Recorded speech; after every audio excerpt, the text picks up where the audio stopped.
Dans le numéro de juin du mensuel de l'Observatoire de l'islamisation, retrouvez une étude comparative entre les prises de position des évêques français face à l'islam et les prises de position de la fraternité Saint-Pédis, depuis les écrits de Monseigneur Lefebvre jusqu'à ses successeurs aujourd'hui. La conclusion est sans appel. La prudence et la lucidité se retrouvent chez la confrérie traditionnaliste et une grande naïveté, voire la compromission avec l'islam, sont largement partagées chez les évêques français. Alors que Benoît XVI propose une prélature personnelle à la fraternité, souvent caricaturée, il est clair que la régularisation de sa situation est une chance pour l'Église, qui se verrait renforcée par un courant de résistance bien implanté dans tout l'Hexagone et à travers le monde. La personnalité du mois est l'historien arabisant Sérafine Fanjoul, qui vient de faire son entrée à l'Académie royale d'histoire espagnole.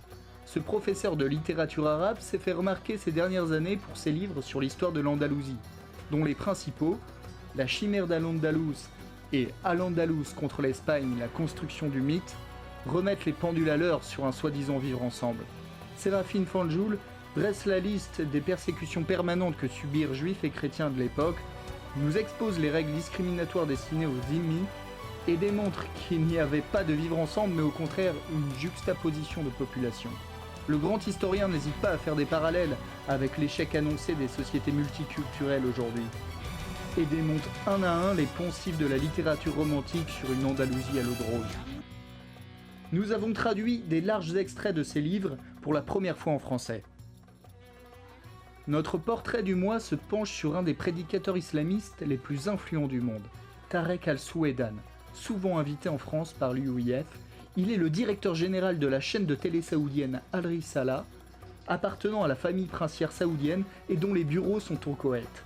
Chef des frères musulmans au Koweït, il donne des conférences en Occident où il explique les étapes de la reconstitution du califat, dont il a théorisé le retour sur 20 ans.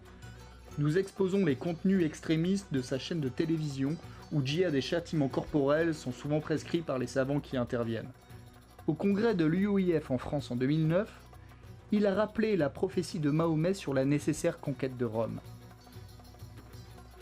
Allemagne. L'Académie du roi Fahd, base arrière du salafisme.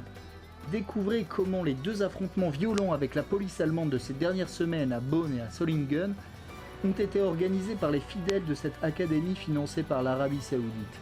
Des enquêtes de télévision allemandes ont démontré les enseignements extrémistes de cette institution. Nous vous expliquons les tenants et les aboutissants des perquisitions qui se déroulent actuellement dans toute l'Allemagne afin de casser les reins du salafisme. Un événement passé sous silence dans les médias français. Le livre du mois, Esclaves blancs, maîtres musulmans. L'historien Robert Davies présente et analyse dans ce livre passionnant sur l'esclavage des chrétiens par les Turcs et par les corsaires algérois, tunisiens et tripolitains. L'esclavage des blancs, explique l'auteur, minimisé et tenu pour relativement doux en comparaison de celui des noirs dans les Amériques, offre pourtant des chiffres qui montrent l'étendue d'une activité qui se maintiendra jusqu'au XIXe siècle et ne disparaîtra qu'avec l'installation du colonialisme français. Le mensuel de l'Observatoire de l'islamisation, un format PDF de 30 pages, disponible sur www.islamisation.fr.